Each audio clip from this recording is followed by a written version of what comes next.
J'ai béni l'Éternel. Que Dieu soit loué. Sans plus tarder, nous allons prendre nos Bibles. Dans les livres des juges.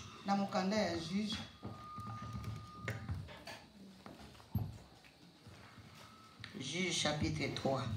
Juge chapitre 3. Mais avant de lire, je vais vous donner une révélation. C'est que Dieu m'a parlé.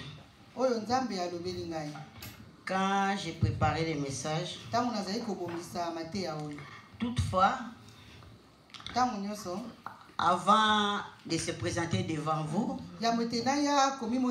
on se soumet à l'Éternel. Donc tu demandes à l'Éternel. Parfois, il y a un sujet qui peut venir au-dedans de toi. Un thème comme ça. Tu soumets ça à l'Éternel. Maintenant, l'Éternel va te donner des messages. Mais parfois aussi, Dieu nous oblige. Tu dois parler ceci, cela. Je voulais préparer des messages, j'avais un thème. J'ai dit, Seigneur, donne-moi des messages, je vais parler sur ce thème. J'ai prié, et puis j'ai entendu une voix. Dieu m'a dit non, c'est pas ça. Bon, je me suis endormi. Qu'est-ce que j'ai vu? Après la prière, je ferme les yeux. Quand on veut partir, donc on se sent. Hein? Donc si tu entres dans le sommeil, donc tu sens que tu sens. Mais Dieu m'a révélé quelque chose. Donc je venais. Il y avait aussi quelqu'un qui m'accompagnait. Directement, une grande porte qui s'ouvre. Donc il n'y avait pas de lumière. J'ai essayé de regarder. J'ai vu donc on va comme si à l'hôpital, donc la morgue, hein, si les gens sont morts, comment on étale des gens donc tout partout. J'ai dit, oh mon Dieu, c'est la morgue, c'est la morgue. Et puis j'ai entendu, elle dit que allume. J'ai allumé. J'ai vu beaucoup de gens. C'était comme si tous étaient comme des morts. On m'a dit d'entrer. Et je commençais à observer, j'ai regardé ces gens. J'ai regardé. D'autres étaient vraiment morts. Donc c'était mort. Mais d'autres respiraient. Et puis j'ai dit à la personne qui était à côté de moi, mais il y a d'autres personnes qui respirent. Ah bien oui. Ça c'est l'état de mon peuple. L'état de mon peuple. Ils sont dans le profond sommeil. Donc les diables amènent d'autres dans la mort. Donc ils sont déjà comme des morts. Mais vous avez une mission. D'aller réveiller ceux-là qui sont dans le profond sommeil. Vous avez une mission d'aller ressusciter ceux-là aussi qui sont déjà morts. Mais ce n'est pas facile. Il y a un combat. Toutefois que vous vous levez, vous prenez la décision, les diables aussi s'élèvent. Mais il ne faut pas baisser les bras. Il faut toujours continuer à lutter. Parce qu'il y a un combat. Donc tu dois parler sur le combat. Et Dieu m'a donné des messages sur le combat. Quand on parle de combat, surtout le combat spirituel, quand on parle de combat, c'est l'action de combattre. Mais quand on parle de combattre, le verbe combattre, c'est quoi la signification? C'est attaquer quelqu'un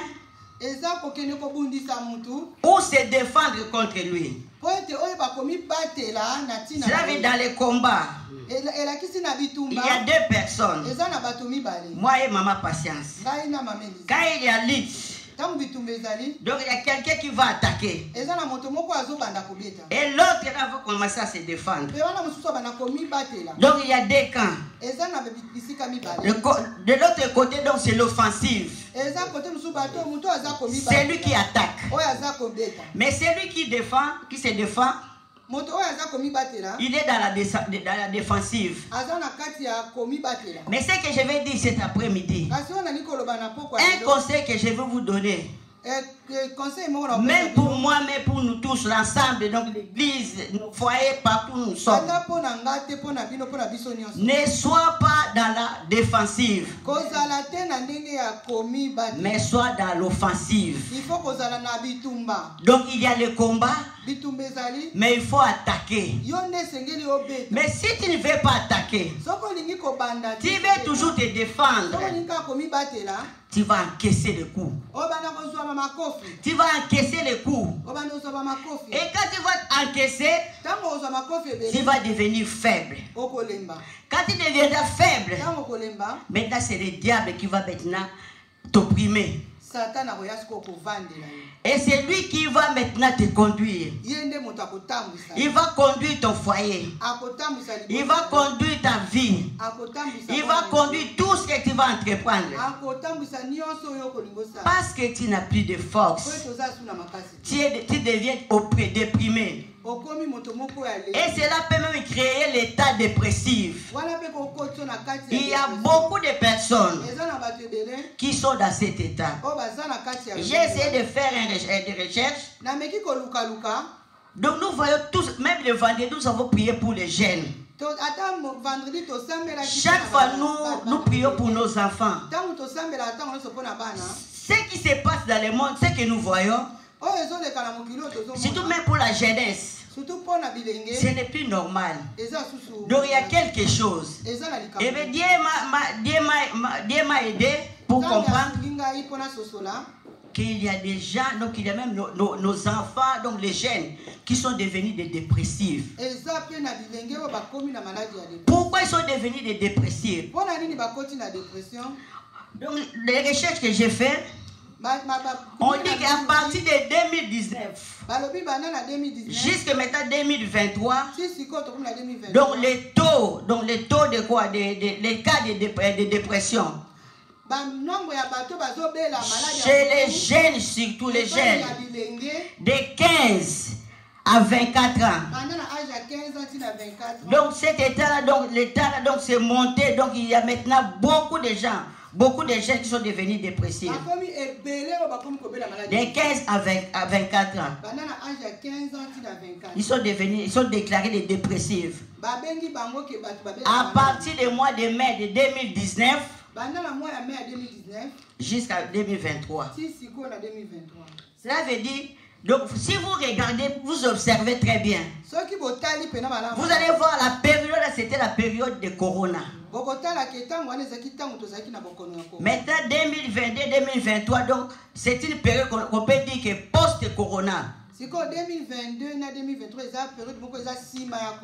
Donc nous vivons maintenant après Corona. Et nous voyons les effets.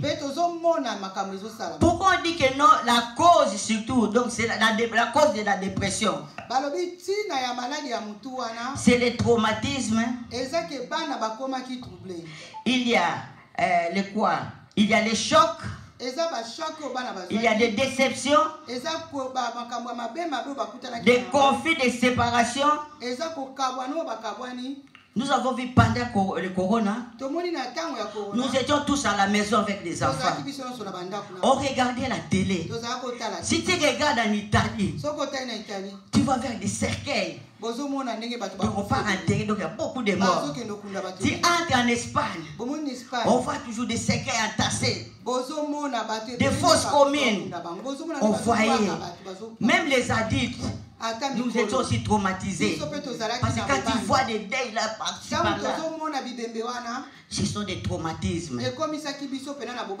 Voilà, après, juste après Corona, les cas là de dépression a été augmenté. Comment est-ce que tu peux comprendre que celui-là est dépressif? Même toi-même, donc il y a des symptômes. Donc tu peux comprendre ça. Même nos enfants, même ceux qui sont dans notre entourage, nous sommes là pour les sauver. Nous sommes là pour les soutenir. Nous sommes là pour les prier pour eux et les délivrer. Pour les rentrer dans la bonne voie. Les premiers signes qui montrent que donc, tu es dépressif. Donc une tristesse constante. Donc tu sens cette tristesse. Après, donc, tu as une humeur dépressive. Donc, tu vis toujours dans la négativité. J'ai une collègue qui est aussi dépressive.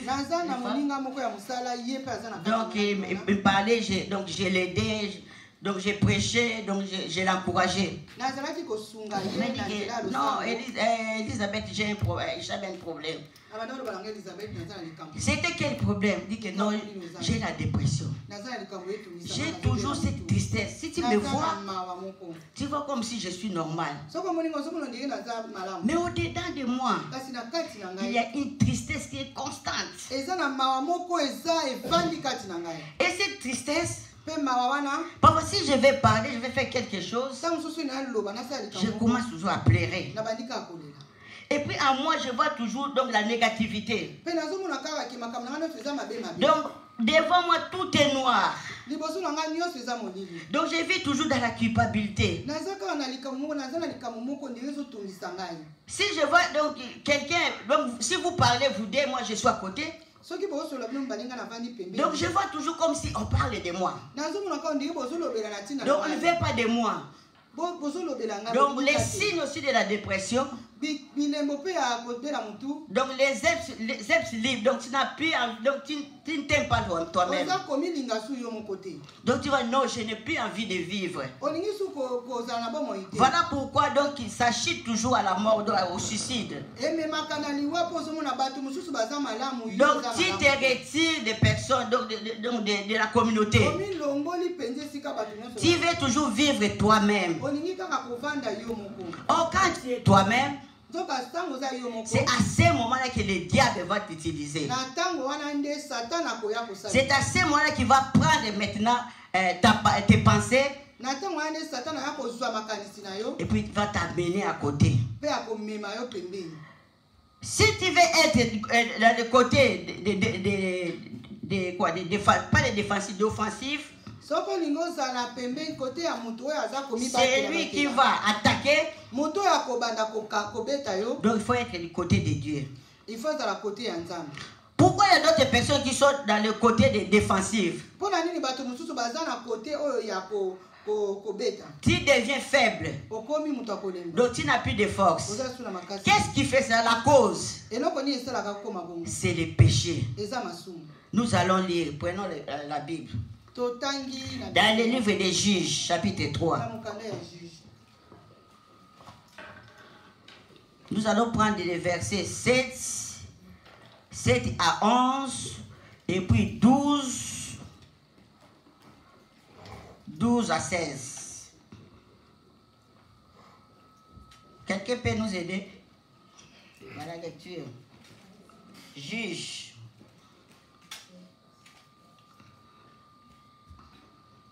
Maman Betty, tu peux nous aider? Juge chapitre 3, 1 à 11. 7 à 11. Et puis 12 à 16.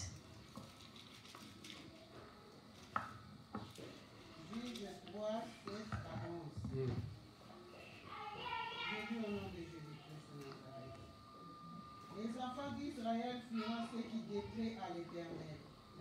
Ils oublieront l'Éternel et ils se serviront les Baals et les idoles. La colère de l'Éternel s'enflamma contre Israël. La colère de l'Éternel s'enflamma contre Israël. Et il les grandit entre les mains des Cushan, Rishathaïm, roi de Mésopotamie. Et les enfants d'Israël firent asservir 8 ans à Cushan. Ils étaient asservis 8 ans à Cushan et Rishathaïm. Les enfants d'Israël crièrent à l'Éternel. Et l'Éternel leur suscita un libérateur qui les délivra. Othniel, fils de Kénas, frère cadet de Caleb. L'Esprit de l'Éternel fut sur lui. Il devint juge en Israël. Et il partit pour la guerre. L'Éternel livra entre ses mains Cushan Rishathaïm, roi de Mésopotamie, et sa main fut puissante contre Cushan Rishathaïm. Le pays fut en repos pendant 40 ans. Et Othniel, fils de Kénas, mourut. Il a terminé sa mission. Prenez maintenant 12. Les enfants d'Israël firent encore ce qui déplaît à l'Éternel.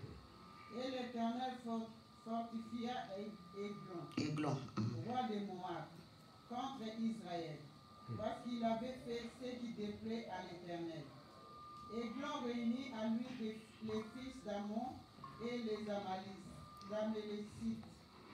Et il se mit en marche, il bâtit Israël.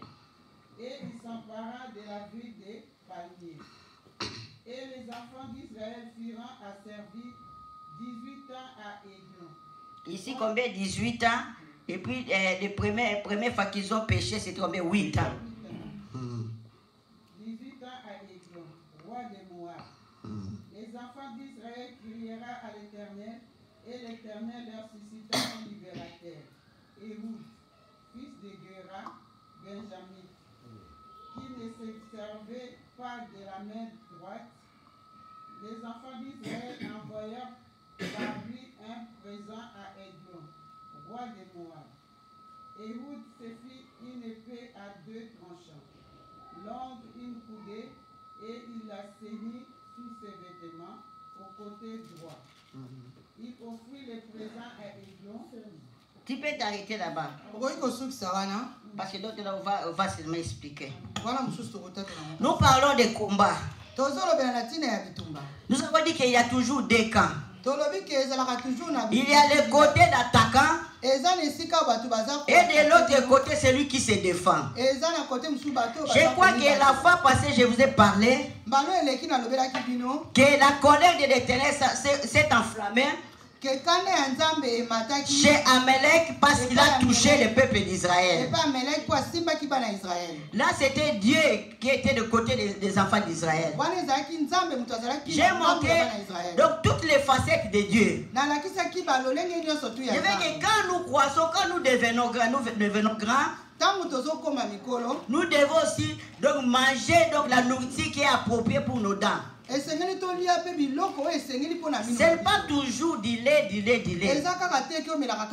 Notre famille, papa dit que si vous continuez de devenir quand tu as les dents, tu continues toujours à téter, donc prendre des délais maternels, tu vas commencer maintenant donc à faire mal à ta mère.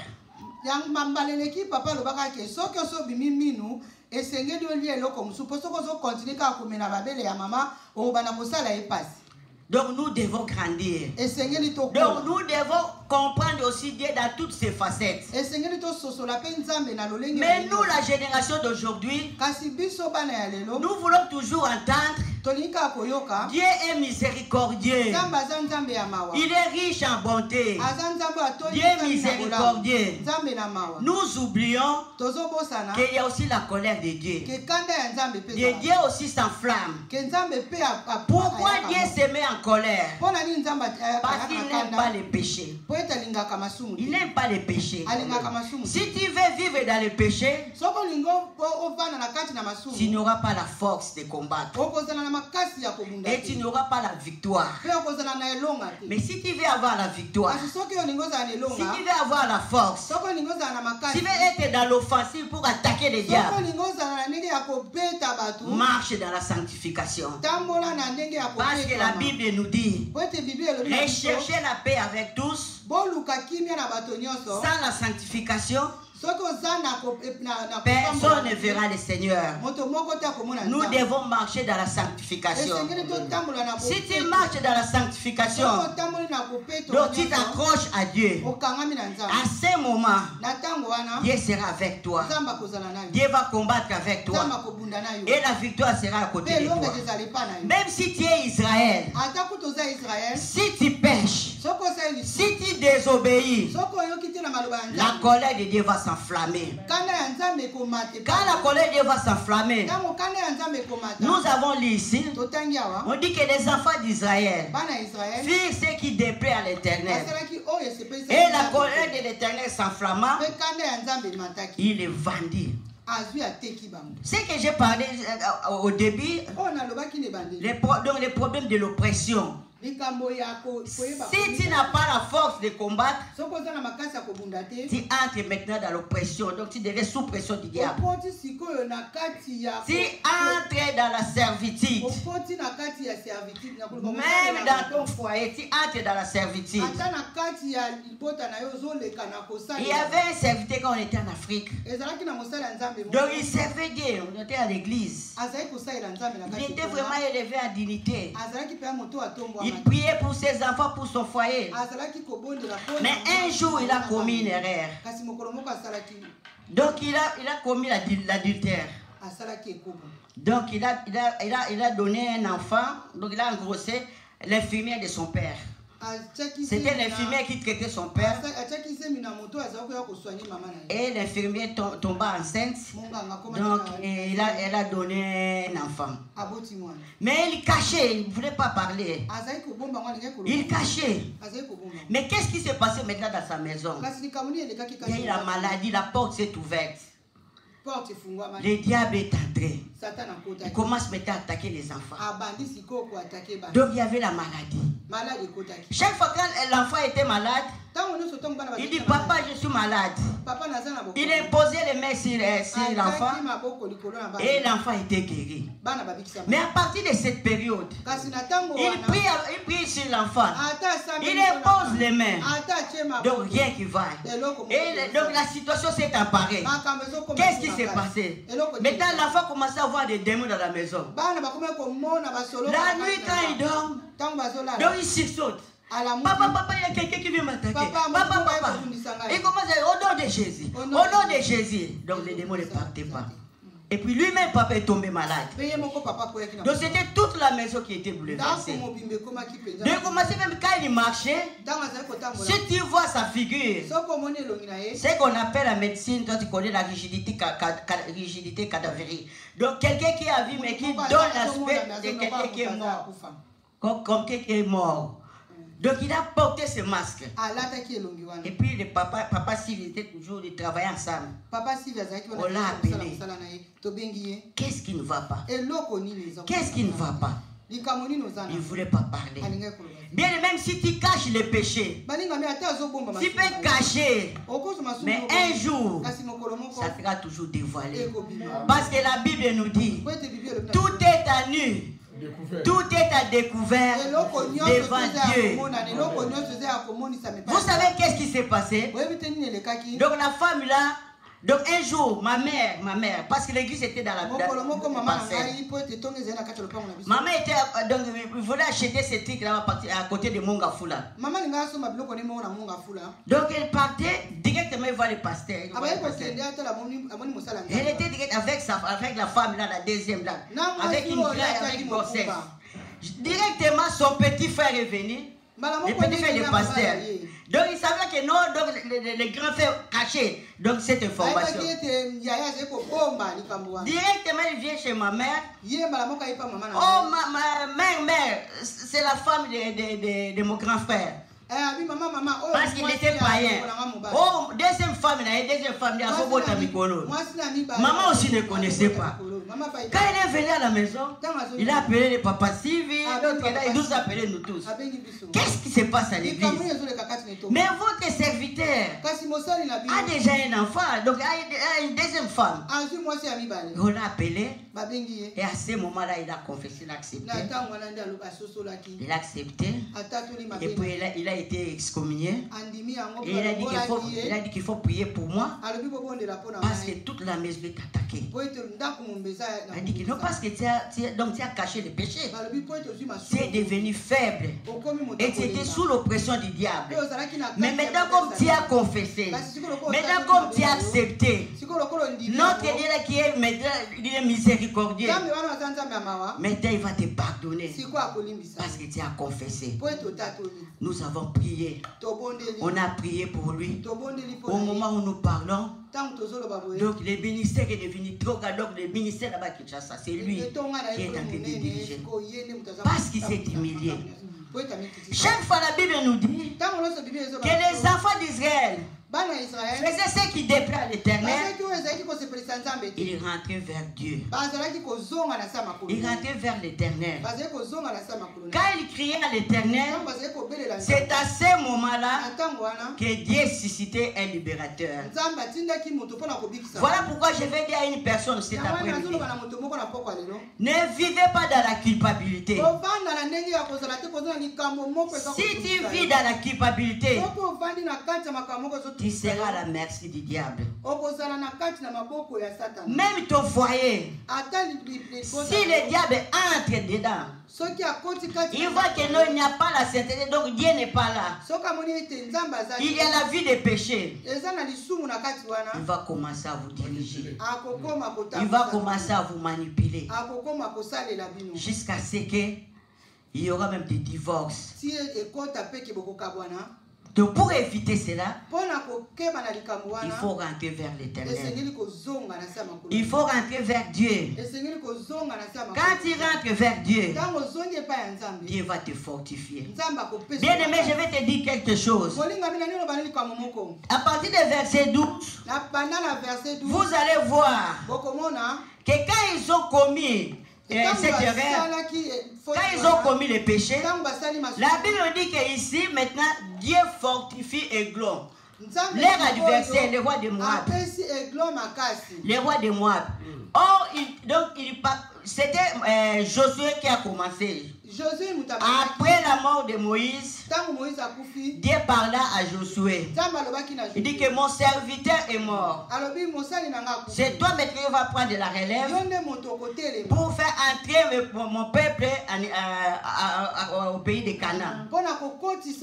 Les pays que j'ai promis à ses pères. Donc c'est toi qui vas prendre la relève. Josué a eu peur. Mais Dieu lui a dit: fortifie-toi et prends courage. Fortifie-toi et prends courage. Josué s'est élevé. Il partait maintenant combattre. C'était la conquête. Pour aller conquérir Canaan. Mais ce n'était pas facile. C'est le message que Dieu m'a donné. Il y a le combat. Mais ce n'est pas facile. Mais nous devons nous lever. Nous devons nous lever dans la prière. Il y a beaucoup de stratégies. Nous allons continuer. Si on ne termine pas même la fin, on va continuer prochainement. Donc il y a des stratégies. Qu'est-ce qu'il faut faire pour aller conquérir les diables, pour aller conquérir l'adversaire? La première chose, donc nous avons vu ici, quand ils ont péché, ils sont devenus faibles. Je vais te dire cet après-midi. Donc Dieu, même si tu pries: hey, Seigneur, écarte mes ennemis, que les ennemis ne soient pas tout près de moi, et que tu peux faire mourir tous mes ennemis. Non, ils ne vont pas mourir. Dieu va les laisser toujours à côté de toi, tout autour de toi, pour que tu aies la force de marcher dans la sanctification, de prier de combattre, de lutter et d'avoir la victoire. Et chaque fois que tu seras faible, chaque fois que tu tomberas dans le péché, Dieu aussi permettra que tes ennemis s'élèvent pour te combattre, pour te faire aussi, donc te faire asseoir. Voilà pourquoi nous devons être très prudents. Nous devons être toujours debout. Nous devons marcher toujours avec Dieu. Si tu marches dans l'obéissance, donc c'est facile, même Deutéronome nous dit. Bien aimé, j'ai essayé de lire Deutéronome 28. On dit que si tu obéis à l'Éternel, donc toi tu ne vas pas suivre les bénédictions, mais les bénédictions vont te suivre. Amen.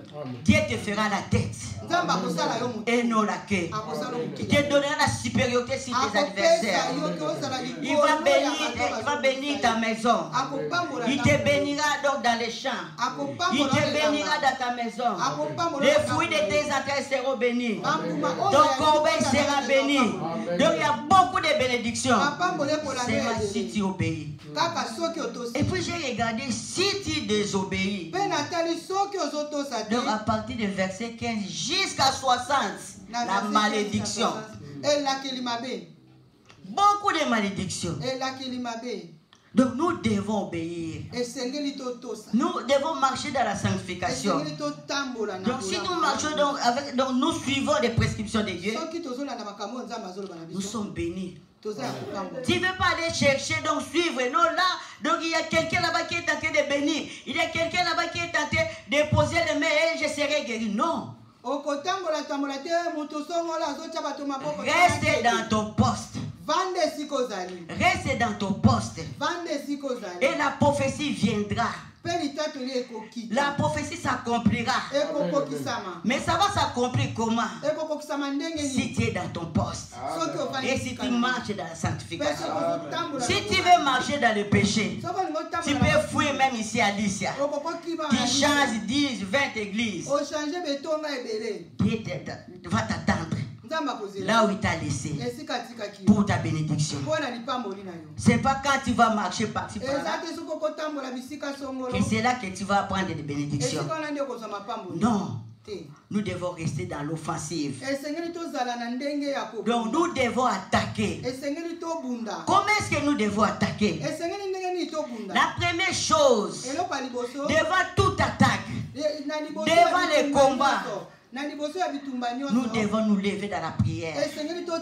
Parce que la Bible nous dit, la prière fervente d'un juste a une grande efficacité. Donc nous rentrons encore dans la sanctification. Si tu es juste, même quand tu vas ouvrir la bouche pour prier, pour ordonner, pour chasser, tu auras la victoire. Parce que tu es avec Dieu. C'est la prière. Donc nous devons nous lever dans la prière. Si tu t'élèves dans la prière, donc il y a beaucoup d'enfants de Dieu qui n'aiment plus la prière.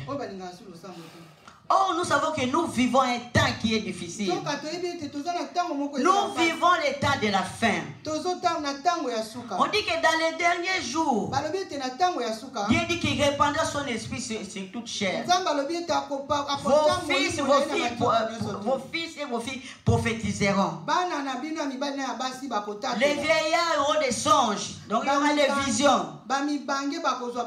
Bien aimé, Dieu nous parle à travers des songes.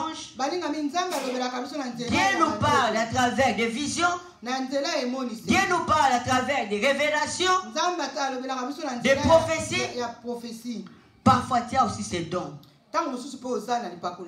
Mais ça se fait plus, donc tu les sens plus.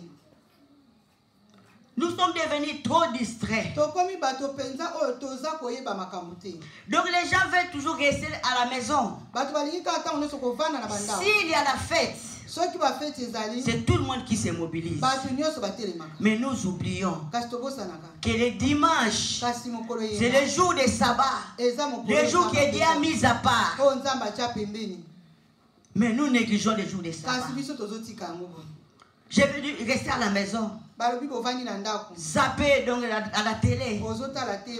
Et suivre là où il y a les quoi, il y a les soldes. Même s'il faut aller à Munich, nous prenons les trains. Même s'il faut aller à Berlin, nous partons parce qu'il y a des soldes. Mais pour venir à l'église, nous avons peur. Surtout pendant la période de Corona. Nous j'aurai le Corona là-bas. Là, il y a Corona. Mais dehors, là où tu pars, nous avons écouté aussi. Donc il y a eu des Corona qui est sorti dehors. Pas ici à l'église. Les gens sont devenus distraits. Même ils sont à l'église. Donc ils ne sont pas là. Seulement nous voyons la figure. Nous voyons la personne. Est-ce que dans l'esprit tu es là? Dans l'esprit tu es là. Bien aimé, nous devons reprendre notre premier amour. Souviens-toi le jour où tu t'es rencontré avec Christ. Tu as écouté, il t'a ouvert les yeux, tu as vu, tu as palpé, et chaque fois tu as eu cette envie. Même si tu travailles et tu fais quelque chose, donc tu as l'envie d'entrer dans la chambre, être dans l'intimité avec Dieu, prendre le temps de prier, écouter l'Éternel. Mais aujourd'hui, les gens ne sont plus comme ça. Il peut dire que je vais aller prier. Il entre, il y a quelqu'un qui témoignait. Il dit que non, même si j'entre, je vais aller prier. Je commence à prier. Donc je sursaute le matin. Quand est-ce que j'ai dit Amen? Donc il n'a même pas dit Amen. Donc tellement fatigué, tellement les pensées étaient en voyage. Mais il était là en train de prier. L'esprit qui voyageait. Les pensées étaient partout. Demain, je vais préparer les haricots. Demain, je vais aller à Berlin. Donc, il y a maintenant les tickets de 49 euros. Je vais tout voyager. J'ai la prière. Donc, il y a des idées qui viennent. Et tu dors. Quand tu te réveilles le matin, mais j'ai prié. Je n'ai pas dit Amen. La vie de beaucoup d'enfants de Dieu. Voilà pourquoi on m'a montré cette vision. Donc ils sont dans la mort, dans les sommeils profonds. Donc dans les sommeils profonds, d'autres qui sont déjà morts, donc d'autres qui sont déjà morts. Nous avons cette mission d'aller réveiller ceux qui sont dans les profonds sommeils. Nous avons cette mission d'aller ressusciter ceux qui sont morts. Dieu m'a montré encore une vision. Là, j'ai partagé même avec maman Francine. C'était la semaine passée. Il y avait une femme qui était au bord de la mer. Il donnait naissance aux enfants. Donc il y avait beaucoup de bébés qui sont nés. Mais quand je vois Dieu m'a ouvert les yeux, on m'a dit regardez. Tout au long, donc au bord du fleuve, il y avait des hommes, des femmes. Qu'est-ce que ces hommes et les femmes faisaient? Si l'enfant naît, si l'enfant là glisse, donc il n'entre pas directement dans l'eau. Donc il touche les bordures, on les prend, on les touffe, on les jette dehors. Si les autres entrent dans l'eau, ils partent, donc ils les ratent, ils partent dans l'eau. Mais celui qui va frôler seulement la bordure. Donc, comme on chasse, donc comme on fait la pêche à la mer. Donc il prend l'enfant. Il égorge. Quand il va mourir, il le jette. Je me suis sursauté. C'est quoi ça? J'ai prié. Dieu m'a dit, c'est ce qui se passe même dans l'église de Dieu. Il y a des nouveaux-nés qui viennent. Il y a d'autres qui ont l'esprit de Diotrephe, qui ont en train d'étouffer les enfants, donc les nouveaux-nés, ceux qui n'ont pas encore, donc qui ne sont pas encore matures. Les étouffer et les tuer. Gare à ces personnes. Gare. Donc c'est l'esprit de Diotrephe. C'est dans l'église de Dieu. Donc nous devons faire attention. Dieu nous dit ici, revenez vers moi, je reviendrai vers vous. Même nous avons dit, c'est lui qui a fait, qui a blasphémé, qui a tout saccagé ici. Il a été livré à Satan. S'il rentre vers Dieu, il vient sur l'autel, il demande pardon, il va obtenir miséricorde. Mais s'il vient adoucir son cœur, ça c'est son problème. Parce que dans la Bible, notre Dieu, donc il y a des principes. Donc nous devons observer ces principes. Nous devons obéir. Mais si tu ne veux pas obéir, tu veux marcher à la contre de la volonté de Dieu, tu vas subir la vie. Bien aimé, donc ça fait maintenant 35 ans dans le ministère que nous faisons. 35 ans. Donc nous avons vu beaucoup de choses. Beaucoup. On ne se moque pas de Dieu. Dieu reste toujours Dieu. Il est le Dieu suprême. Nous devons toujours nous soumettre. On dit que l'humilité, c'est l'humilité qui précède la gloire. Mais l'orgueil prêche toujours la chute. Nous devons toujours nous humilier. Si nous voulons avoir la victoire, nous devons être dans l'offensive. Parce que le combat est là. Nous avons dit le premier point, donc c'est la prière. Comment est-ce que nous devons prier? Ce n'est pas la prière là, tu pries dont les pensées sont dehors. Tu dois prier dans ton cœur, tes pensées, ton esprit, tout en communion avec Dieu. C'est à ce moment-là tu auras la victoire. Même dans ton foyer, si tu vois que ça ne va pas, le diable vient avec les compréhensions. Prends le temps dans la prière. Commence à prier. Tu verras, donc tu auras la victoire. Même dans la vie de tes enfants, si tu vois qu'il y a un, ça ne va pas, rentre vers Dieu. Va prier ce Dieu. Dis à Dieu les promesses de Dieu qu'il t'a données. La Bible nous dit dans Jean 3, 27. Un homme ne peut recevoir que ce qu'il lui a été donné du ciel. Ce que nous devons recevoir, c'est ce qui vient du ciel. Ça veut dire ce qui vient du ciel. Donc c'est une bénédiction. C'est une bénédiction. Mais qu'est-ce que le diable fait? Dans cette bénédiction, il peut entrer, faire un peu des zizanées. Mais même s'il fait ces zizanées, dans l'esprit, mais dans la mise en œuvre, l'enfant doit retourner dans l'état où Dieu t'a donné une bénédiction. Nous sommes là pour bénir nos enfants et non maudire les enfants. Mais s'il a commis une erreur, il faut toujours causer. Surtout ici en Europe. Ce n'est pas comme en Afrique. Que non, il a commis une erreur. Tu prends la ceinture. C'est ce que nous vivons, nous avons vécu. En Afrique, c'était comme ça. Même à l'école, tu n'as pas fait les devoirs. Je ne sais pas dans la période de date, il faut faire comme ça. Des règles. Il faut taper. Mais ici, ça ne passe pas. Ici, ça ne passe pas. Donc, je prends la ceinture. Comme tu as combien? Ici, ça ne passe pas. Il faut causer. Dialogue. Dialoguer avec l'enfant. Dialoguer avec l'enfant. Il va te donner sa position. Toi aussi, tu donnes ta position. Et vous allez trouver une compromission. Et vous allez continuer les chemins. C'est ce que Dieu veut.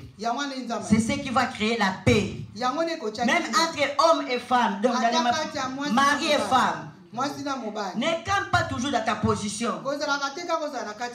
S'il y a des séparations dans les problèmes, donc il y a l'orgueil de l'homme. S'il y a même une séparation, il y a fissure, donc c'est l'orgueil de l'homme. Parce que s'il y a l'humilité, pour dire pardon, ça va me coûter combien? Mais dans des couples, pour demander pardon, un grand problème. Or, si tu dis pardon, fini. Ça même la faiblesse de notre Dieu. Nous avons vu ici qu'ils ont commis un péché, le peuple d'Israël.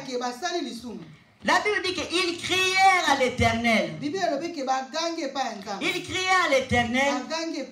Et l'Éternel leur envoya un libérateur. Quand on dit qu'ils crièrent à l'Éternel, cela veut dire qu'ils sont venus, donc ils sont rentrés vers Dieu. Ils ont compris que non, la voie que nous avons vue, nous avons pris, non, ce n'est pas bon. Nous devons rentrer vers ces dieux-là. Quand ils ont rentré vers Dieu, la faiblesse de notre Dieu, c'est que nous disons la compassion. Il va pardonner. Il va pardonner. Et quand il a pardonné, un libérateur s'est élevé. Dans les premiers textes, c'était Othniel. Dieu a élevé Othniel. Tout ça, ils étaient des juges. Parce qu'après Josué a terminé, a fini sa mission. Quand Josué est mort, Dieu a élevé maintenant les juges pour continuer la conquête. Parce que même ils étaient déjà dans le pays de Canaan, des Obédiens, des Moabites, donc il y avait toujours des ennemis, ceux qui étaient là. Il fallait toujours continuer le combat. Quand ils étaient forts, c'était la victoire. Mais quand ils péchaient, ils entraient toujours dans la servitude. Bien aimé, quand si tu vis dans le péché, tu entres dans la servitude. Nous avons vu la première fois, c'était 8 ans. Deuxième fois, 18. 18 ans. Et puis si tu entres dans le verset de Déborah, tu vas voir maintenant, c'est 20 ans. Chaque fois qu'il péchait, Dieu les livrait entre les mains des ennemis. Mais quand il rentrait vers Dieu, il y avait toujours la victoire. Voilà pourquoi je vais te dire cet après-midi, le combat est là. Le combat est là. Que tu veuilles ou pas, dans ta famille, dans ton foyer, dans ta propre vie, dans ton entourage, nous avons dit ici que donc, le combat, qu'est-ce que nous avons dit? Donc, dans la diffusion, on a dit que lutter contre quelqu'un de mauvais, des dangereux, donc des mauvais et des dangereux. C'est lui qui vient te combattre. Ce n'est pas une bonne personne pour toi. Tu peux dire que non, c'est mon ami intime. Mais quand il s'élève pour te combattre, il n'est plus Motoyakati. Ce n'est plus ma famille. Il devient ennemi. Alors quand il devient ennemi, il faut t'élever. Il faut maintenant t'élever. N'allez pas parler, donc parler. Non, je l'ai fait, ceci, ça m'a fait ceci, là. Donc tu vas entrer dans la prière. Tu vas le prendre maintenant en charge. Donc dans la prière, on dit que la prière fervente des justes a une grande efficacité. Tu vas commencer à tirer. Tu vas commencer à tirer des flèches. Et les flèches vont aller. Tu vas commencer à envoyer le feu. Et le feu va continuer. Et tu verras maintenant la victoire. Bien aimé, quand nous parlons comme ça. Donc nous avons des témoignages. Nous avons vu. Nous avons vécu ça. Même ici en Europe. Même en Afrique. Même dans nos familles. Donc tu dois t'élever. Parce que le combat combat est là. Mais Dieu te dit cet après-midi, la victoire est certaine. La victoire est certaine si tu es dans le côté de l'offensive. Entre du côté de l'offensive. Entre le côté là d'attaquer. Commence à attaquer. Commence à attaquer. Tu verras la victoire. On peut te maudire. Ta mère peut te maudire. Ton père peut te maudire. Mais quand tu reviens à Dieu, Dieu va te restaurer. Dieu va te bénir. Parce que la Bible nous dit, la bénédiction, c'est Dieu qui nous donne. Ce n'est pas même ton père. Ton père peut prier pour toi, ta mère. Mais quand tu viens à Dieu, ça c'est la vraie bénédiction. Donc ça peut être même le combat entre nous. Nous pouvons nous combattre entre nous. Ça va, donc ça va terminer entre nous. Mais si tu veux faire entrer Dieu, ne touche pas Dieu. Si tu touches Dieu, Dieu va s'élever. Et Dieu aussi va combattre. Là, ce sera ton échec. Mais si tu veux avoir la victoire, tu dois être du côté de Dieu. Si tu es du côté de Dieu, c'est l'offensive. Comme ça, tu vas attaquer. Et tu auras la victoire. Que Dieu vous bénisse. Mais pour terminer, je vais prier pour une personne.